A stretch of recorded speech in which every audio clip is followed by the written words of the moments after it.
Ami Nicolas Barré, alors que l'inflation est proche de zéro, il y a des prix qui, eux, augmentent fortement. C'est le prix des voitures et vous avez des chiffres exclusifs, Nicolas. Oui, ce sont des données confidentielles qu'on a pu récupérer aux Échos et qui montrent le vrai prix payé pour l'achat d'une voiture neuve en France en 2016, après tous les rabais consentis par les concessionnaires.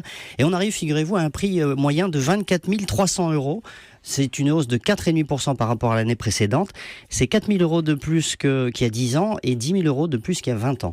Plus de 24 000 € en moyenne, c'est pas à la portée de tout le monde, ça. Non, et d'ailleurs c'est ce qui explique que les ventes de voitures aux particuliers plafonnent depuis quelques années à peine 1 million de voitures par an en France. Ça explique aussi que l'âge moyen des acheteurs en France augmente régulièrement. On est à 56 ans, on était à 47 ans il y a 20 ans, figurez-vous. Et donc pour les classes moyennes et les familles, la voiture neuve, c'est de plus en plus souvent, malheureusement, un rêve inaccessible. On se rabat soit sur le marché de l'occasion, évidemment, soit sur le low cost avec des marques comme Dacia, par exemple, qui n'arrêtent pas de gagner des parts de marché. Nicolas, pourquoi les prix ont-ils tellement augmenté ? Mais il y a plusieurs raisons. D'abord, vous avez des raisons réglementaires qui font que, par exemple, les ABS, les normes anti-pollution, les nouvelles motorisations, etc., pour réduire les émissions de CO2 font que ça a un coût. Et puis, il y a aussi le progrès qui fait que les acheteurs réclament des équipements plus sophistiqués avec des radars de recul, des ordinateurs de bord, des régulateurs de vitesse, des aides à la conduite, etc. Et tout ça, ça se traduit par des hausses de prix.